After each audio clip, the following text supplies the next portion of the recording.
Aku akan menjemputmu 5 menit lagi. Jangan kabur ya. Astaga, kau pikir aku cowok polos? Enggak perlu. Aku yang akan mencarimu dan membuatmu tahu apa itu cowok dewasa.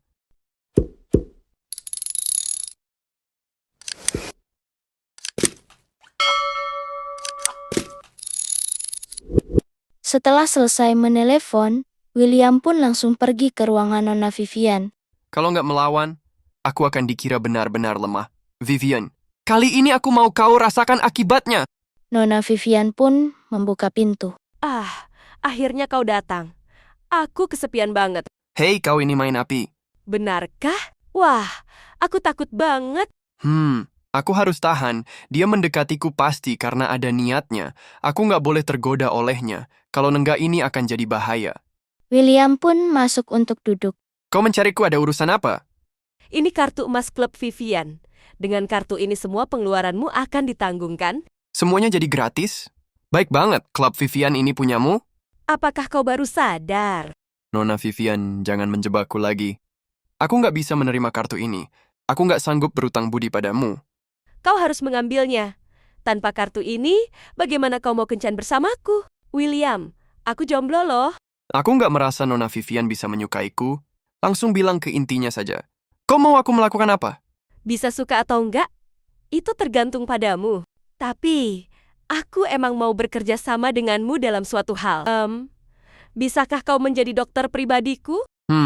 Kalau sakit aku kan bisa memeriksamu. Nggak perlu jadi dokter pribadi. Aku nggak sakit. Aku mau kau jadi dokter kesehatan pribadiku. Gaji per tahunnya 100 juta rem, gimana? 100 juta rem? Kau sudah gila? Jangan menatapku seperti itu. Aku malu. Tentunya, aku ada syarat tambahannya. Kau nggak boleh mengobati 4 keluarga besar manapun selain aku. Hede, kau mau memanfaatkan aku untuk melawan 3 keluarga besar lainnya? Nona Vivian, kau cerdik banget.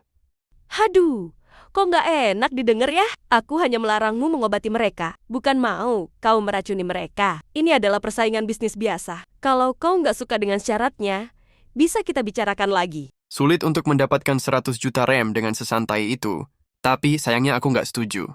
Kenapa? Aku berhutang budi pada Yuli. Aku udah berjanji padanya untuk mengobati kakeknya. Aku nggak berpihak kepada keluarga manapun. Aku hanya ingin membantu Yuli secara pribadi. Aku nggak mau terlibat dalam perselisihan kalian. Kau harus ingat itu. Nggak semudah itu untuk tidak terlibat. Sudahlah. Kita bicarakan hal lain saja. Begini saja. Aku mau kau menemaniku malam ini. Sin pun berpindah ke sebuah pesta di klub rembulan. Lihat, itu Vivian Atmojo kan? Dia membawa pendamping. Siapa cowok itu? Apa identitasnya? Sepertinya aku nggak pernah melihatnya. Sialan, dia udah direbut. Kau bilang mau aku menemanimu malam ini? Maksudnya menjadi pendamping di pesta? Aku pikir kau mau menggunakan tubuhku. Dasar genit, jangan harap. Semua orang yang ikut dalam pesta ini adalah orang-orang kaya dan orang terkenal. Jangan meremehkan pesta seperti ini kalau mau berbisnis. Koneksi sangatlah penting. Keluarga Atmojo sudah sangat hebat. Memangnya masih butuh koneksi? Aku nggak akan pernah meremehkan siapapun. Sama seperti aku nggak pernah meremehkanmu. Semakin lama bersamanya, semakin aku merasa cewek ini nggak sederhana. Apakah kau merasa aku sangat baik dan kau jatuh cinta padaku? Aku ingatkan lagi, aku jomblo. Sudahlah, hentikan itu. Aku bahkan nggak tahu berapa umurmu. Bagaimana kalau ternyata kau seumuran ibuku? Kau nakal banget. Aku pergi ke toilet bentar ya. Kau di sini aja dulu. Oh iya, aku perintahkan kau. Jangan merayu cewek lain di sini. Kau milikku. Nggak ada yang boleh merebutmu. Aku nggak sepopuler itu. Nggak nyangka bisa bertemu Pak William di sini. Apakah Pak William datang sendirian? Astaga, siapa sebenarnya dia? Kenapa sepertinya Yuli Orlanda mengenalinya? Jangan dia punya hubungan dengan semua gadis dari 4 keluarga besar. Nggak mungkin. Setidaknya Celia dari keluarga Nial sudah memiliki tunangan. Aku datang menemani orang lain, dia baru saja pergi ke tempat lain. Oh, kalau begitu, ayo kita cari tempat untuk mengobrol. Belum selesai William berbicara. Dengan tiba-tiba Nona Vivian langsung menggenggam tangan William.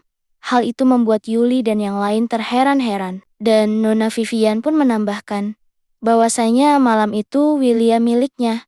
Dan Nona Yuli pun terkejut lagi. William, datang menemani Vivian? Sejak kapan mereka begitu dekat? Aneh banget. Baru sebentar sudah direbut. Yuli kelihatannya kaget banget. Apa melihat kami bersama begitu mengejutkan? Hari ini William punyaku. Kalau kau mau, akan kupinjamkan lain hari. Apa-apaan ini? Bisa-bisanya menunjukkan kepemilikan. Oke, lain hari kau harus meminjamkan Pak William kepadaku. Hahaha. Untuk hubungan seperti kita, ini adalah hal sepele. Kenapa nggak ada yang menanyakan pendapatku? William, sepertinya kau sangat peduli padanya. Apakah kau mencintainya? Selain itu, dia sepertinya menyukaimu. Kebetulan dia juga jomblo. Apa-apaan kami nggak mungkin bisa bersama. Kau pernah naik mobilnya, sedangkan dia nggak pernah membiarkan siapapun menaiki mobilnya. Emangnya kau nggak punya pemikiran apapun? Kenapa semua orang membicarakan hal ini? Cuma naik mobil nggak perlu sampai seperti itu. Aku beritahu kau sesuatu. Aku juga nggak membiarkan cowok manapun untuk naik mobilku. Kaulah yang pertama. William pun bingung mau jawab apa, dan musiknya pun sudah dimulai. Musiknya sudah dimulai? Ayo kita menari. Aku nggak bisa menari. William dan Nona Vivian pun menari. Karena William tidak bisa menari, gerakannya pun sangat kaku. Dan terlihatlah Nona Yuli yang memandangi mereka dari kejauhan. Sepertinya keluarga Atmojo udah tidak tahan. Karena William gak pandai menari, dia pun menginjak kaki Nona Vivian, sehingga membuat Nona Vivian kesakitan. Hehehe, lihatlah aku benar-benar nggak bisa menari. Tenang saja. Tarian gak hanya ada satu. Nona Vivian pun menarik tangan William untuk membuat posisi saling memeluk. Badan dan muka saling berhadapan sangat dekat. Posisi itu pun membuat William terkejut. Dan begitu juga dengan orang lain yang melihatnya. Mereka sangat iri melihat William menari seperti itu. Dengan Nona Vivian, William pun meminta pada Nona Vivian untuk agak berjaga jarak. Dan Nona Vivian bertanya, apa ada yang salah? Ya, hal itu tentu saja salah.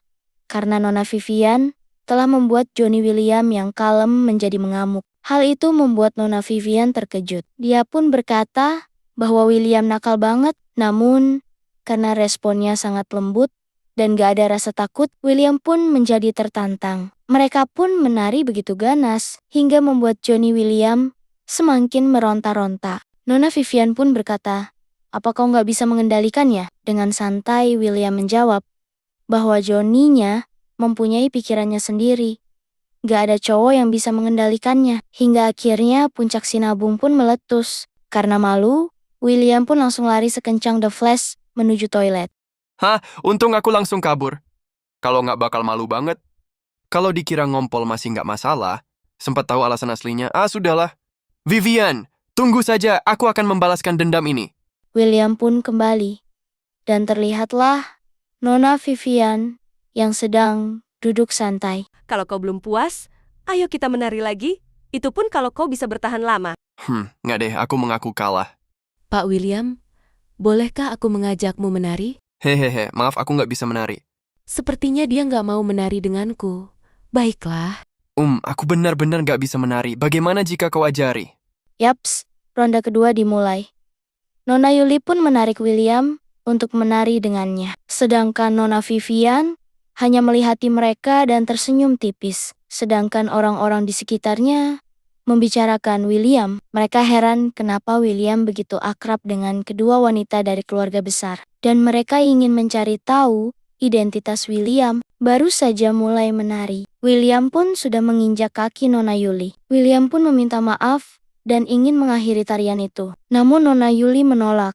Dia serius ingin mengajari William sampai bisa menari. Dan William selalu memijak kaki Nona Yuli. Tapi Nona Yuli terus kekal ingin mengajari William. 20 menit pun berlalu. Dan terlihatlah William yang sudah mahir menari. Mereka pun menari layaknya penari profesional. Setelah selesai, mereka pun diberi tepuk tangan oleh orang-orang sekitar. Dan William pun sangat senang, akhirnya dia bisa menari seperti orang normal. Bagaimana? Aku cukup profesional kan? Sangat profesional, tapi pengorbanannya cukup besar ya. Aku ahli memijat, apakah kau percaya padaku? Kalau enggak, aku akan merasa sangat bersalah. Iya ya, aku hampir lupa. Kau adalah seorang dokter.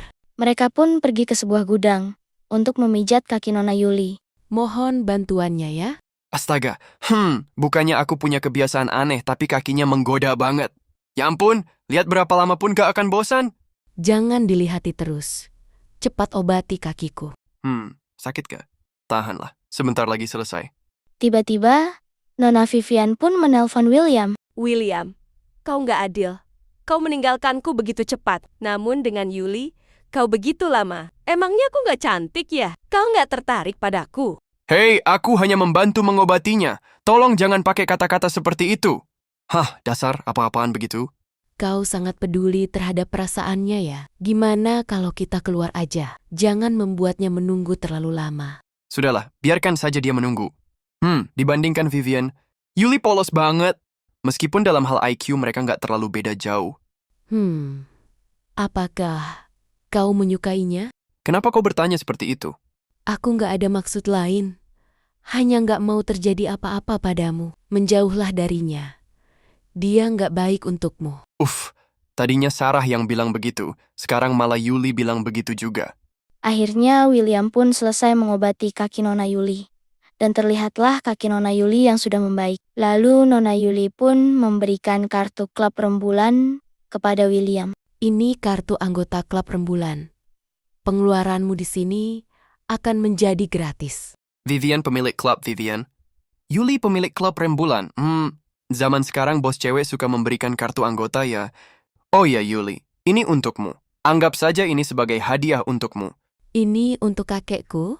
Ini nggak berguna untuk kakekmu, ini untukmu. Bawa pulanglah dan... Astaga, kenapa kau memakainya sekarang? Gawat, ini gawat! Apakah ada air di sekitar sini? Kenapa? Kamar mandinya sangat jauh dari sini. Karena terburu-buru, William pun langsung menggendong Nona Yuli untuk pergi ke kamar mandi. Apa yang terjadi? Kenapa ada begitu banyak kotoran di tubuhku? Jangan takut. Setelah dicuci, kau pasti akan terkejut. Astaga, kenapa kulitku bisa jadi semulus ini? Wah, aku cantik sekali. Tiba-tiba Nona Yuli pun keluar dengan terburu-buru. Hal itu membuat William yang duduk santai sambil membersihkan telinga pun terkejut hingga membuat telinganya terluka, dan Nona Yuli menghampirinya dan meminta pil pincai itu lagi. Hah, apa katamu? Kau nggak boleh sembarang bicara. Meskipun aku mau mendengarkanmu bilang aku mau, tapi aku nggak mau dengar kau bilang kau masih mau lagi. Itu membuatku sebagai cowok terkesan payah. Tolong berikan lagi padaku. Aku mau lebih cantik.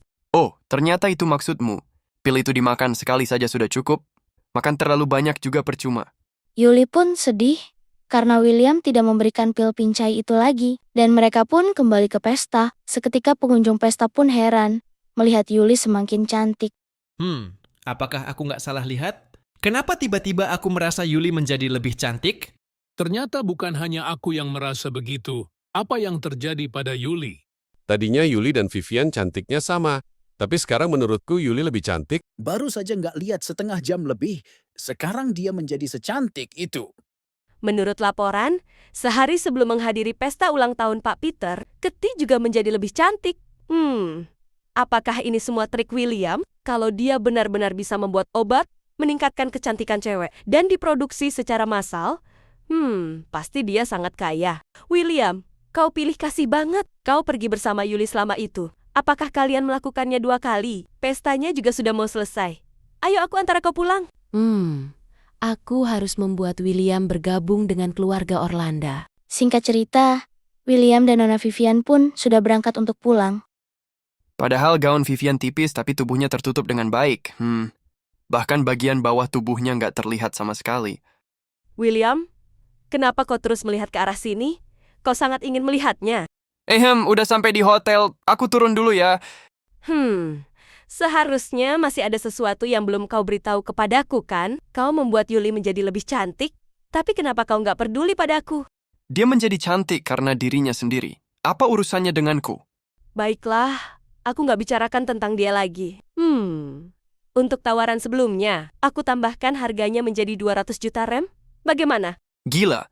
Memberiku 200 juta rem hanya agar aku tidak mengobati Pak Peter. Keluarga Atmojo kaya banget. Akan aku pertimbangkan lagi. Padahal, kau sangat baik pada Yuli, tapi kau malah secuek itu padaku. Apa kau segitu nggak tertariknya padaku? Kau terlalu berbahaya. Aku nggak berani deket-deket. Bahaya apanya? Kenapa nggak berani dekat-dekat? Sekarang aku menyentuhmu dan memelukmu. Apakah aku masih terlihat berbahaya? Sialan, jangan begini. Kau bisa menyelakai diriku sendiri. Mencelakai diri sendiri bagaimana? Bisakah kau jelaskan detailnya? Hahaha. Seketika Nona Vivian pun langsung menutup pintu dan pergi begitu saja.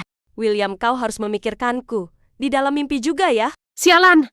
Vivian itu menyebalkan banget. Apa maksudnya? Siapa dia mau sengaja membuatku marah? Apa nggak ada yang mau kau katakan? Atau kau malas untuk menjelaskan?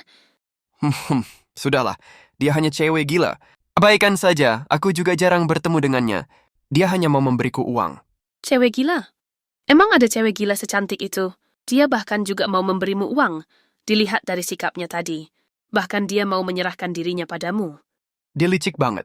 Dia hanya ingin memberiku uang. Aku beri kau waktu yang cukup untuk menjelaskannya di rumah. Setelah itu, William menjelaskan pada Keti semalaman dan akhirnya berhasil menenangkan Keti. Beberapa hari setelahnya, sebagian besar waktu William digunakan untuk berlatih teknik tenaga ratum. Aliran energinya sudah bisa bersirkulasi di dalam tubuhnya, sebanyak 20 putaran, dan sudah mendekati tahap kedua. Selama beberapa waktu itu, Vivian beberapa kali menelpon dan berusaha menggodanya, tetapi William berhasil menahan diri. Keti juga sudah menemukan rumah sewa yang baru dan pindah bersama William. Sekarang mereka tidak perlu menginap di hotel lagi, dan Sin pun berpindah ke rumah sakit Gemarang. Hari ini adalah waktunya Nona Sarah untuk membuka perbannya. William, cepat buka perbannya. Bukankah hari ini kau bilang sudah bisa pulih? Pak Haris, kau adalah seorang atasan. Apa kau nggak bisa mengendalikan diri? Aku tidak panik. Kenapa malah kau yang panik? Akulah yang paling panik. Kau bilang hanya ada 50% peluang. Apakah benar-benar akan gagal? Haha, di dunia ini ada banyak perubahan. Tapi akan ada satu yang nggak akan berubah. Nggak peduli kau cantik atau enggak. Kau adalah cewekku. Aku akan tetap mencintaimu. Keadaan seperti ini kau malah menggodaku. Cepat buka perbannya. William pun memulai untuk membuka perban Nona Sarah. Sedangkan Nona Sarah sangat tidak sabar untuk melihat hasilnya. Dan perban pun sudah dibuka. Dr. Watson dan Pak Haris seketika terkejut melihat hasilnya. Kalian kenapa? Cepat bicara. Lukaku pulih nggak? Ini mengejutkan banget. Mengejutkan? Apa hasilnya jelek banget hingga membuat kalian terkejut?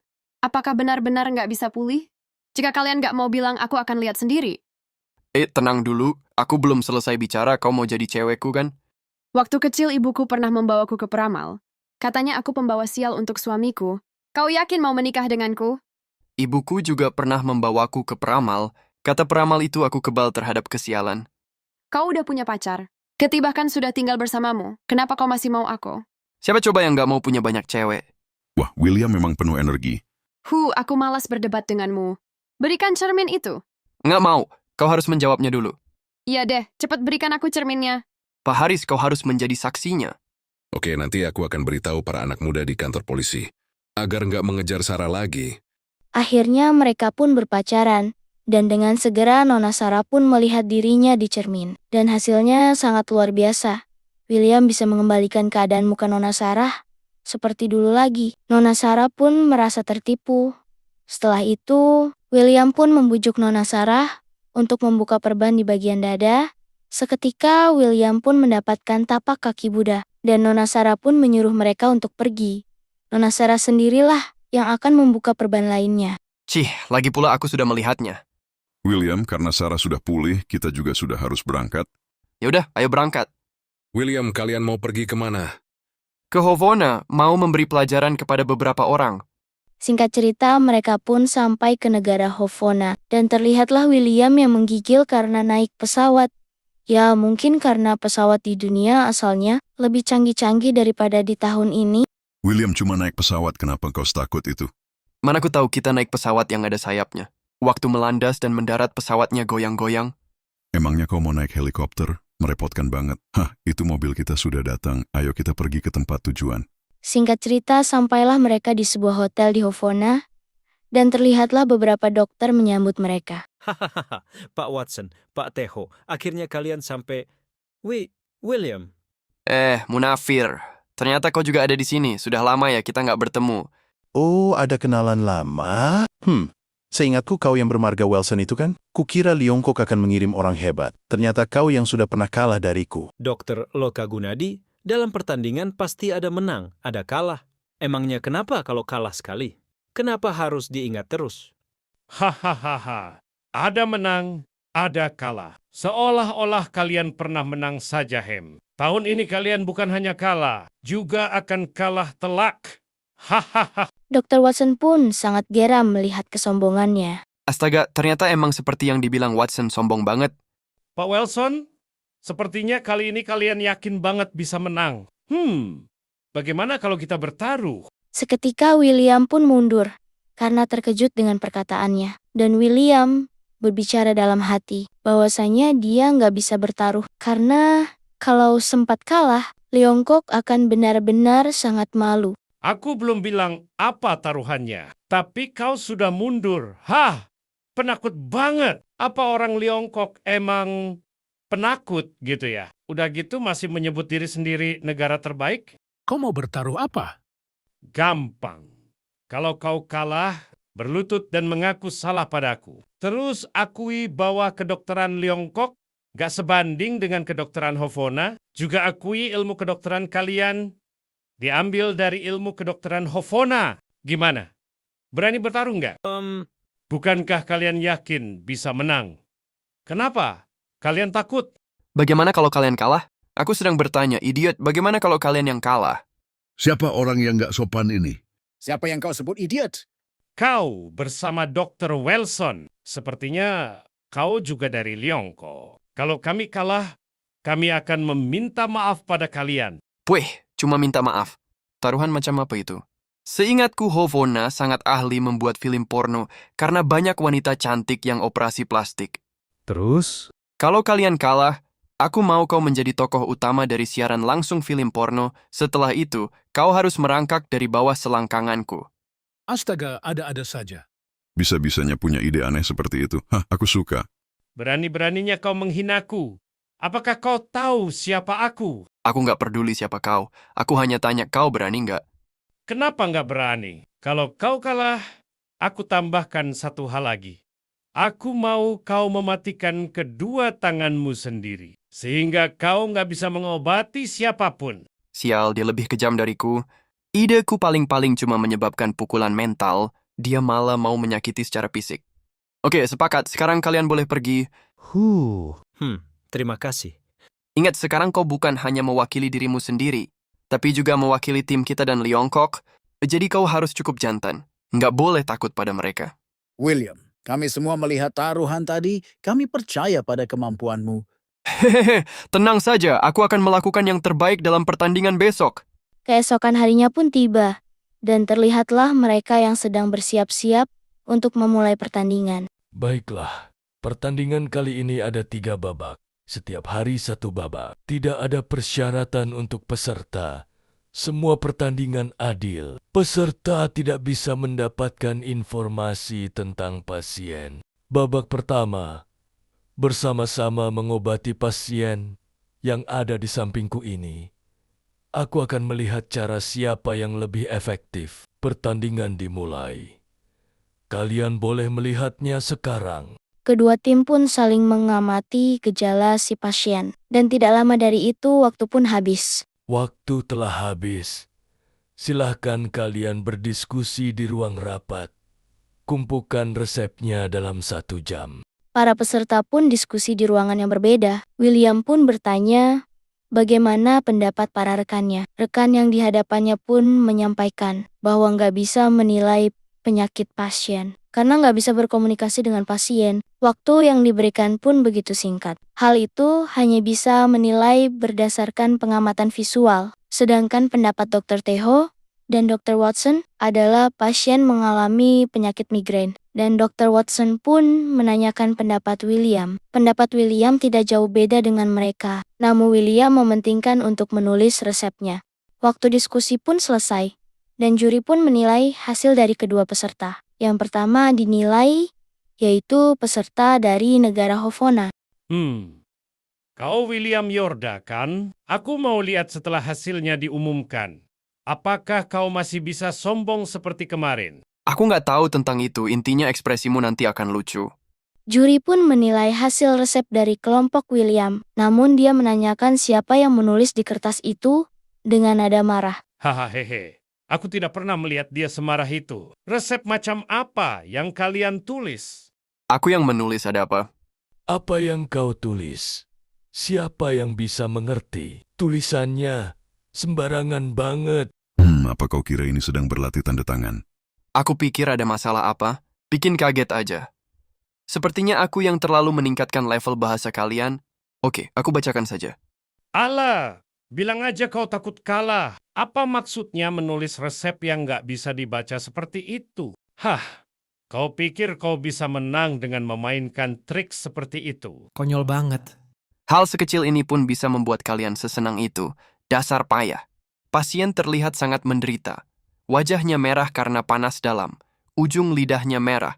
Lapisan lidahnya tipis dan kuning. Denyut nadinya pun tipis. Ini pertanda hati dan ginjalnya lemah. Resepnya, akar peon putih 30 gram, bidenata 15 gram, dentiana datara 11 gram, Caesiana garada 10 gram. Juri pun terpelongoh mendengar itu. Rebus dengan 3 mangkuk air menjadi 1 mangkuk air, buat dan minum 3 kali sehari. Bagaimana hasil pertandingannya? Juri pun terdiam sejenak. Meskipun aku dokter dari Hovona, pertandingan harus berjalan adil tanpa pandang bulu. Kami kalah di babak ini, dan Leongkok menang. Setelah mendengar pengakuan kalah dari juri, Dokter Munafir dan lainnya pun terkejut dan heran. Sedang tim lawan merasa mereka belum puas, karena belum melihat efek dari resep itu. Namun, juri tetap terdiam, karena dia sudah tahu efek dari resep obat milik William. Singkat cerita, malam pun tiba.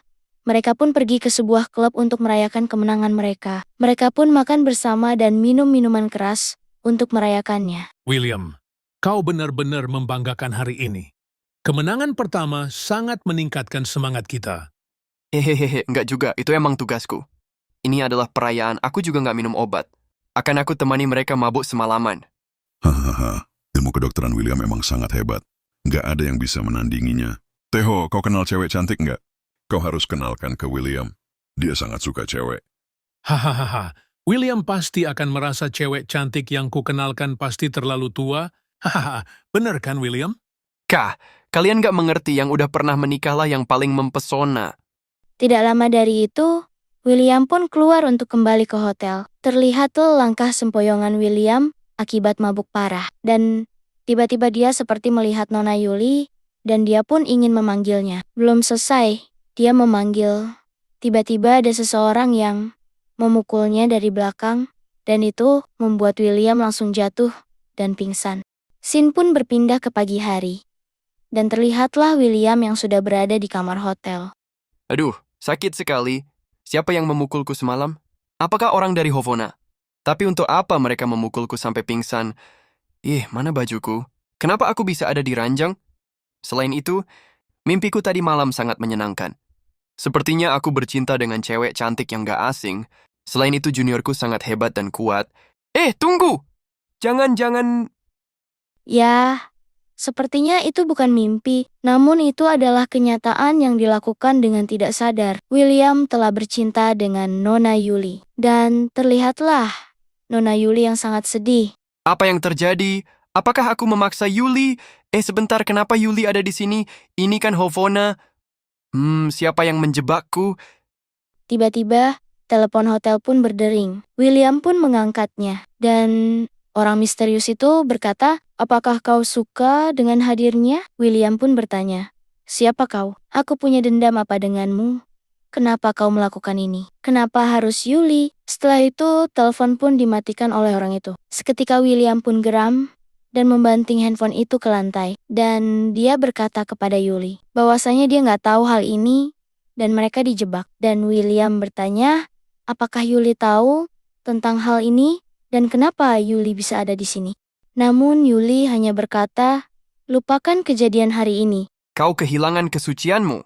Kau yang bahkan gak mengizinkan cowok naik ke mobilmu. Emangnya gak peduli dengan kejadian ini? Beritahu aku apa yang terjadi. Mana mungkin gak peduli, tapi aku juga gak tahu kejadiannya. Nona Yuli pun menangis dan berkata bahwa dia benar-benar nggak tahu. Dan dia hanya tahu mereka dijebak. Dan William bertanya apakah dia nggak mau menemukan pelakunya. Dan dengan geram, Nona Yuli berkata, "Aku akan menemukannya." Setelah itu, Nona Yuli bergegas untuk memakai pakaiannya, dan William meminta maaf atas kejadian itu. Kau nggak perlu meminta maaf padaku. Ini nggak ada urusannya denganmu. Pak William, kau nggak perlu menyalahkan dirimu. Mulai sekarang, kau seperti yang dulu, dan aku juga. Anggap nggak ada yang terjadi di antara kita. Kau benar-benar nggak apa-apa? Dia tenang banget. Seolah-olah aku yang rugi. Baiklah, sekian dulu untuk Dewa Obat part 26-nya. Semoga sampai di sini kisah ini masih bisa menghibur kawan-kawan semua yang merasa terhibur. Subscribe lah boy. Masa iya nonton doang? Hehehe. Ya sudah saya ucapkan. Terima kasih untuk yang sudah selalu dukung channel ini. Dan jangan lupa tinggalkan komentar terbaik kalian. See you next time.